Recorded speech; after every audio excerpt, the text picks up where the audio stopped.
it. That was some game. A lot of you watched, I know, because you were texting me,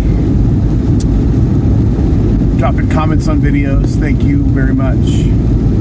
You're pulling for my team as like your playoff team. I really appreciate it. I appreciate the outreach.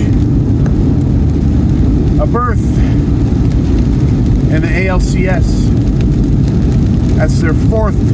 This will be tomorrow, their fourth ALCS. They now have as many ALCS berths as they do ruptured testicles as a team. Which, if you know this team, is very apropos, I feel. That feels about right. Another little factoid. There have only been 2 do-or-die game walk-offs in division playoff history. They both belong to the Mariners. If you watched that game last night, they kept showing the clip from exactly 30 years ago now, the double, as we call it here. And they kept showing that, and they showed it in like the 13th for the final time. And I screamed at my TV because I was so agitated by that point. Quit showing that. Or maybe I yelled, complete the story. Finish this off so that we have like a bookend kind of thing here. I love what happened in 95. It saved the team, literally saved the team from moving. Literally. But I can close my eyes and see that clip. I don't need you to show it to me. I need a new clip. And yeah, we've had other LCSs. We've had other league championship series since then. You know, we had 95, we had 98, 97, 98. Wow, they're starting to run together. 01. And now that we won that one in a walk-off too, but that wasn't a game. That wasn't a game 5 or a deciding game. And that was a Carlos Guillen bunt. Remember Carlos Guillen? To score Ricky Henderson. And that was exciting, but he couldn't seal the deal in 01. The 01 team is really built more for regular season. And you're actually hearing this a lot now because of some other teams, and I might circle back to that. But there's a difference between being built to win a lot of games in a regular season and having a team that has a composition that can succeed in October. And even though, yeah, Seattle's won one round, right, because they had the bye, wild card round, I'm optimistic as I can be because I do feel like this team's built for playoff baseball. Before I comment any more on last night's game, coolest thing happened ever really throughout the season, and I don't want to say culminating yesterday because things aren't done, but it became more obvious to me yesterday, and this will forever be my favorite thing about the season. My oldest son, who's 28, is that right? 27.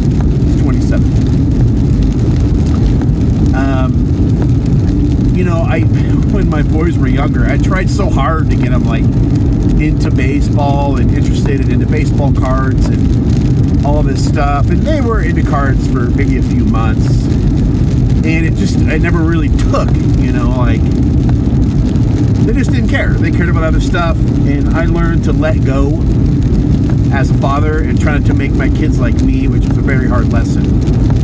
But I want to say it's about late April, my son calls me and says, I'm listening to the game on the radio. I said, what game? He said, the Mariners game. I said, oh, cool. Well, I hope it's a good game. Maybe it was a text. I think it was a text. And it was a good game. Unfortunately, George Kirby was throwing a masterpiece. Sorry, not George Kirby. Walter. Logan Gilbert was throwing a masterpiece and had to come out with some kind of injury. And we ended up winning that game. And and Logan Gilbert went on the shelf for quite a while after that. But we texted about it, and then he listened to a couple more. My wife suggests that I take him to a game. So we go to a game, and it's a great game, and he has a great time, and we win. And throughout the year, he's listening to games off and on, not every day, but background, he doesn't have any kind of cable package or anything like that. He listens on the radio, which is, of course, a great way to follow baseball. Probably better than watching it on TV. But, and then again, he gets tickets through his work. His boss has some extra tickets. Early September game. And we go, and Wu strikes out 13, and we win again. And it was really right.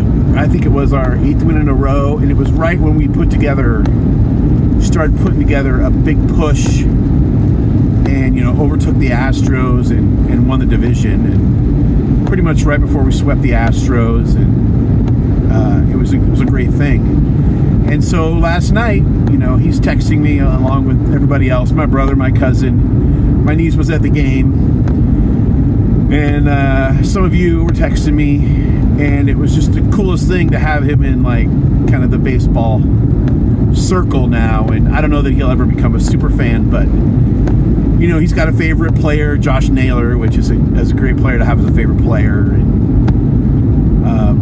we watched one game together off TV. Now, he doesn't live with me, but he was around doing some other things. And this is, it was actually the game where we clinched not the division, but the wild card berth, I believe, or a playoff berth.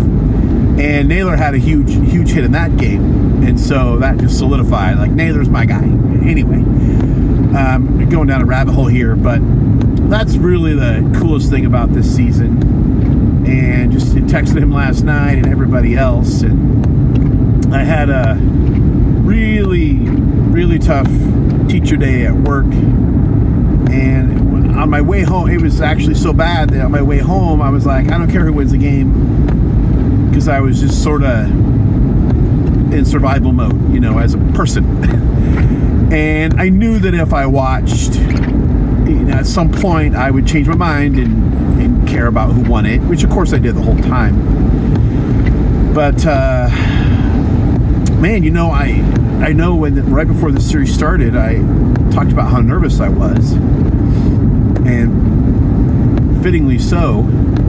And the fact that we would have to face Scooble twice, which we did, and we won both those games. We didn't beat him both times. I think we only beat him once.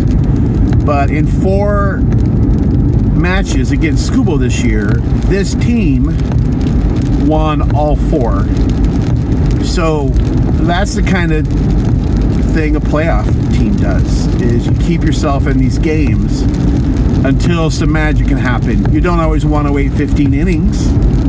I'll say that much. That wasn't very much fun. But Kirby went out and did what he was supposed to do. They yanked him so he wouldn't have to pitch to Carpenter, who straight up owns him. And then reliever gives up a home run anyway. And Kirby's like, well, I could have done that. But I still think it was the right move. I think Wilson made a lot of great moves last night. And I don't really have an issue with any of them. Some of the players did make great choices. I think twice Crawford could have been bunting when he didn't. But that's neither here nor there now. It was fun to see. I mean, in hindsight, it was a great game because we won. While it was unfolding, it was extremely frustrating to get guys on base and extras, sometimes first and second, sometimes even further along, not score. Hits were at a premium. I mean, just between both teams, it's 15 innings. I think was there 16 hits, something like that. And 4 of those were by one Tiger. So you got to figure Wow, my game ball probably goes to Bizzardo, believe it or not, who pitched every game of the series, and in game 4, he got really shelled. He got lit up, and I think he gave up 3 earned runs in an inning, and that's when the wheels fell off of that game. But he came in when he needed to and kept us in this game. And eventually, you know, you get guys in scoring position enough 4, 5, 6 times. Eventually, you drive them in, and that's what Polanco was able to do. And the rest is history. Of course, celebrating in my living room. My wife fell asleep. Don't blame her one bit. She's not really a baseball person. I was so frustrated after, I don't know, like the 12th.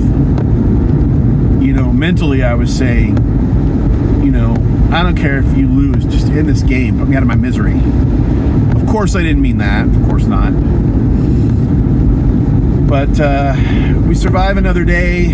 Toronto, I'm also very concerned about them, of course. Bryce Miller's going to start game 1 because we used up so many bullets trying to put down the charging bull that was the Tigers.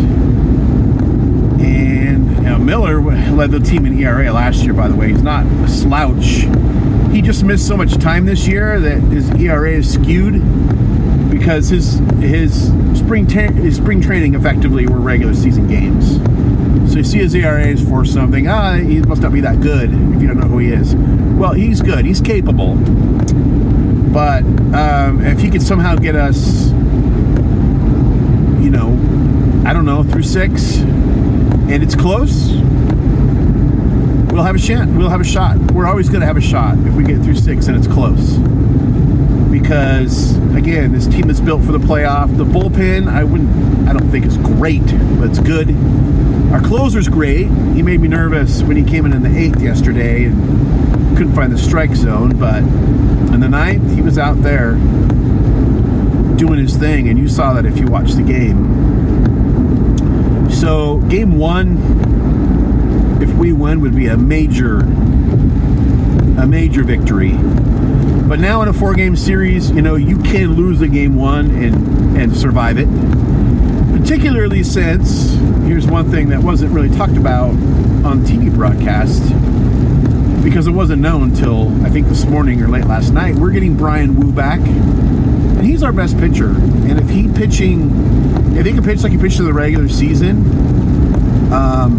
you know, that keeps us in late in 2 games automatically.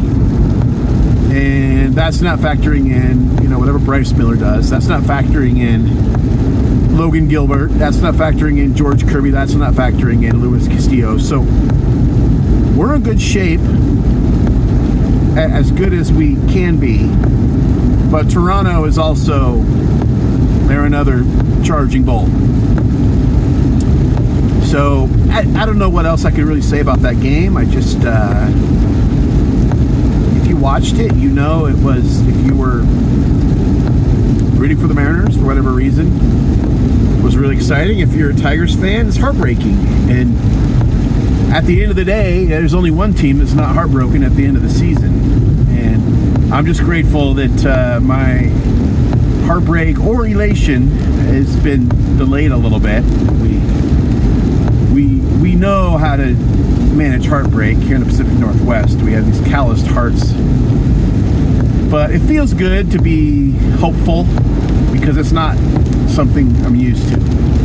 And I think it was Alan, my friend, Boston fan, Alan, who mentioned he liked that these are, you know, 2 of the 1977 expansion teams facing each other in the LCS. And that's really cool. You know, the Blue Jays managed to win back-to-back World Series, 92, 93. Since then, they've been to the playoffs and fairly deep a couple times. But, you know, they're probably a franchise that's pretty hungry. And we'll see how it goes. I'm very cautious and very optimistic, if you can be both those things.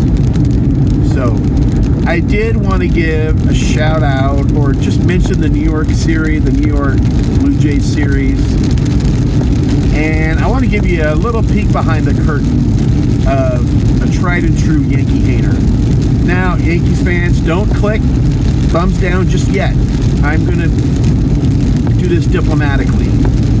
Okay? So, I think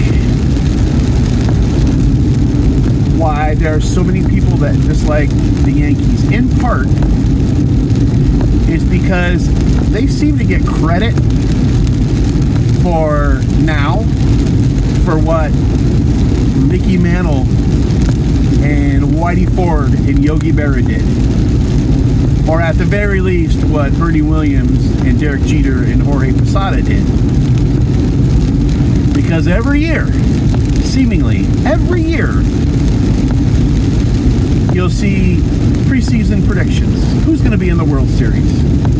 Who's going to win this division? And they can be experts or man on the street. And just the default is Yankees, Yankees, Yankees, Yankees, Yankees, Yankees, and it's just nauseating. Because if you check the scoreboard, and I know I'm not breaking any news here, they've won one World Series in 25 years. Why do I have to have this team crammed down my throat every time I turn around? It's obviously frustrating. Even right before the playoffs started, I spent a lot of time on Instagram Reels when I have a few minutes, and my wife and I send each other funny things, and it's just sort of my brain dump, kind of brain rot activity. And right before the playoffs started, man on the street, who's going to be in the World Series? And I don't know where they're. I mean, maybe they're in New York, right? Maybe that skews the data. But 2 out of 3 people, New York, Yankees, Yankees, Yankees. Okay.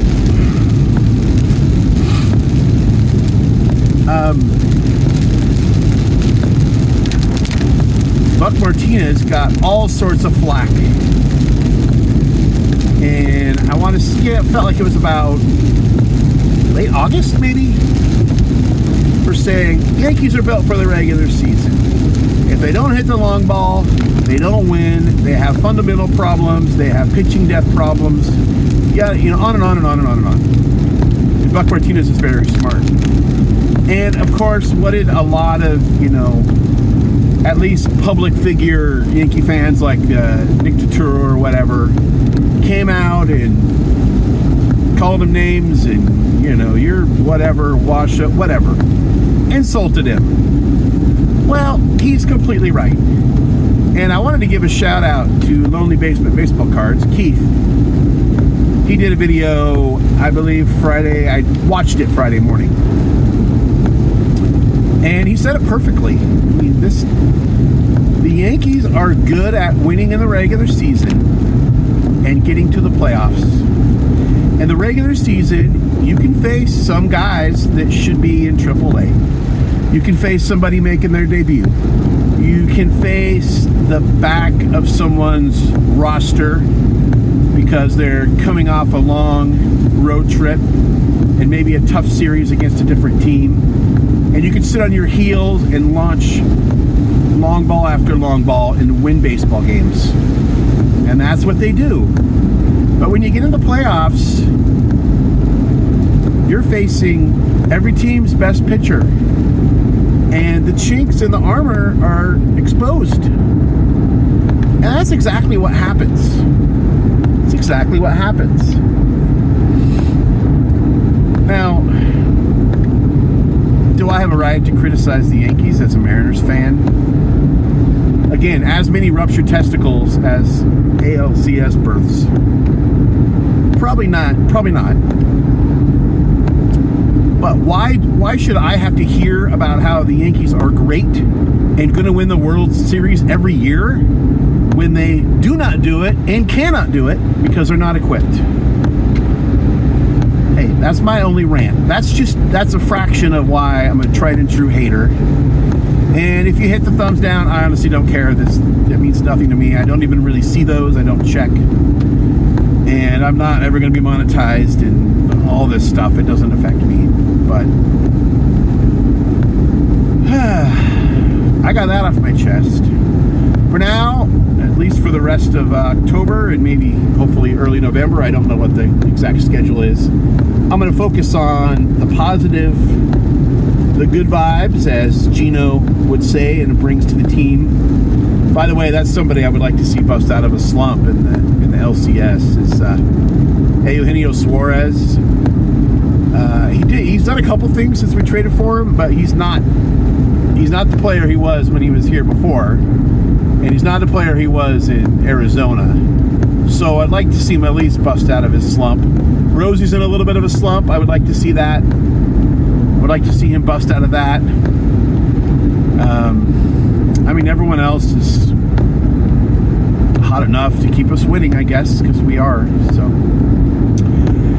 anyway, who you got the rest of the way out?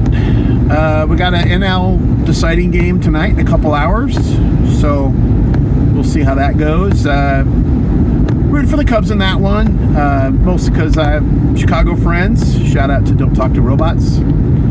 And because I saw that team play in person and hit a walk-off winner this year, so it's kind of cool when you can say, you know, if they end up winning it all, which obviously I hope they come in second if my team's playing them. You know, it's cool when you can say, oh, I saw the eventual champions play in person that year and hit a walk-off. But I digest. That's all I got for today. Let me know if you watched the game, your thoughts on my thoughts, your thoughts on the season. Who do you got the rest of the way? And don't we just love baseball? Until next time, remember, we don't count subscribers, we count friends.